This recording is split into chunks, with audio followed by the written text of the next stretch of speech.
Olá! O que um personagem de desenho animado, todo desajeitado da Era do Gelo, pode ter a ver com um filósofo existencialista francês do século XX? Parece uma loucura, né? Mas a resposta é, surpreendentemente, muita coisa. Pois é, hoje a gente vai mergulhar em como o Cid, a preguiça, acaba sendo um estudo de caso perfeito para algumas das ideias mais profundas sobre o que significa de fato existir. E olha, isso não é piada não. Essa é a premissa de um estudo real que a gente vai explorar. A ideia é que, olhando para as ações do Cid, a gente consegue entender a filosofia super complexa de um cara chamado Louis Lavelle sobre o que é ser. A proposta é tratar o Cid não como um simples alívio cômico, mas como um verdadeiro protagonista metafísico. Então, essa é a grande pergunta que vai guiar a nossa análise. Como é que esse personagem, que parece ser o completo oposto de um herói, acaba revelando verdades tão profundas sobre escolha, sobre comunidade e sobre o próprio ato de existir? É um quebra-cabeça fascinante, e a gente vai montar ele peça por peça. Ok, para entender o Cid, primeiro a gente precisa entender a ferramenta que estamos usando. Então vamos dar uma olhadinha bem rápida nas ideias centrais do filósofo Louis Lavelle. E isso vai nos dar a base para a gente conseguir ver o filme com outros olhos. A ideia central de Lavelle, como está aqui, é que existir não é uma coisa passiva, sabe? Não é como uma pedra que simplesmente está lá. Para ele, a existência é um verbo. É uma participação contínua, uma escolha que a gente renova a cada momento. Nossa existência, portanto, não é garantida. Ela precisa ser conquistada através das nossas ações. E essa escolha fundamental se resume a uma verdadeira encruzilhada. Lavelle diz que, em cada situação, a gente está sempre optando por um de dois movimentos espirituais completamente opostos. E é essa tensão que define a jornada da consciência. E este slide ilustra isso perfeitamente. De um lado, a gente tem a participação, o ato de se abrir, de se conectar, de aceitar a realidade e encontrar um lugar no mundo. O resultado disso é o que ele chama de presença total, aquele sentimento de pertencer, de estar em casa no universo. Do outro lado, a gente tem a recusa, o movimento de se fechar, de se isolar no próprio ego, o que leva a uma dor existencial e a um esvaziamento do próprio ser.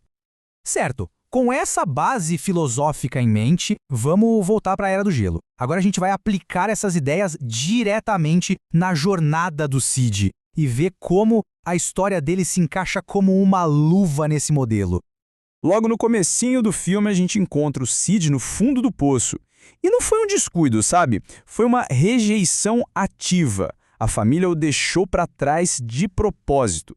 Do ponto de vista de Lavelle, esse é o ponto zero da existência. É aquele momento em que a pessoa é confrontada com a solidão absoluta e é forçada a fazer uma escolha fundamental sobre como vai existir a partir dali. E aqui está o ponto crucial. Em vez de aceitar a mensagem de que ele é descartável, o Cid faz exatamente o oposto. Ele se recusa a ser definido pelo abandono. Ele decide, por conta própria, que vai migrar e vai encontrar um lugar no mundo.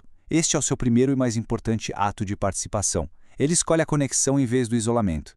Essa tabela aqui é o coração da análise. Olha só que interessante. Ela mostra como cada personagem principal representa uma postura filosófica diferente. O Manny está na recusa, fechado na própria dor. O Diego está na oposição, vendo os outros como objetos. E o Cid, ele é o único que começa na participação ativa. É a insistência dele em criar laços que força os outros a saírem de suas conchas e formarem uma comunidade. O bebê, o Roshan, funciona como catalisador, o chamado do ser, que exige uma resposta de todo mundo. E essa frase simples do Cid sobre o bebê humano, nossa, ela resume tudo. Enquanto o Manny vê um problema e o Diego vê comida, o Cid vê uma vida que precisa de ajuda. A intenção dele é pura, é desinteressada. Ele age pelo bem do outro sem pensar em si mesmo. Para o Lavelle, esse é o ato espiritual em sua forma mais perfeita, a vontade de promover a existência de outro ser. Mas nem tudo são flores, né? O caminho da participação não é uma linha reta. O Cid também tem seus momentos de falha e eles são tão reveladores quanto os acertos dele. Vamos para a famosa cena do fogo para ver como isso se desenrola. Aí está. No momento em que descobre o fogo, o Cid cai na maior armadilha filosófica que existe. Ele se apropria de um poder que não criou e começa a exigir adoração. Ele não vê o fogo como uma ferramenta para o grupo, mas sim como um pedestal para si mesmo.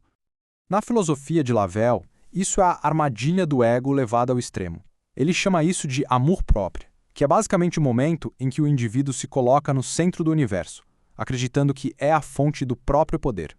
É a recusa definitiva em participar porque cria uma hierarquia falsa em vez de uma comunidade de iguais. E a realidade não demora nada para dar o troco. A frase do Manny quebra a ilusão de poder do Sid de uma forma que é ao mesmo tempo hilária e profunda. O Senhor da Chama não consegue nem controlar o fogo no próprio corpo. Esse momento de humilhação é, na verdade, o que o salva. Ele força o Sid a lembrar que ele é finito e que depende dos outros, trazendo ele de volta para a realidade da participação. Então, no final das contas, depois de analisar os triunfos e as falhas, o que a gente pode concluir? Qual é a grande lição que a jornada filosófica do Sid nos deixa? Basicamente, Sid nos mostra 3 coisas. Primeiro, que existir de verdade é superar nossos instintos, nossa biologia, em nome de algo maior, como a amizade. Segundo, que a alegria, mesmo nos tempos mais difíceis, não é superficial, mas sim um sinal de uma força espiritual imensa. E por último, que a verdadeira força não vem de ser invulnerável, mas da coragem de ser vulnerável e permitir que os outros entrem. E este é talvez o ponto mais poderoso de todos. O Sid começa sendo rejeitado pela família de sangue, mas ele termina como o coração de uma família de espírito, uma família escolhida através de atos de amor e de lealdade. Isso demonstra a tese de Lavelle de que os laços espirituais, aqueles construídos por escolha, são muito mais fortes que os laços de sangue. Sid não apenas encontra uma família, ele a cria. E assim, a jornada de uma preguiça toda desajeitada nos leva a uma questão final. A história do Sid, na sua essência, é sobre a vitória do espírito sobre o instinto. E isso nos deixa com uma pergunta que vale para todo mundo. O que significa de verdade superar a própria natureza?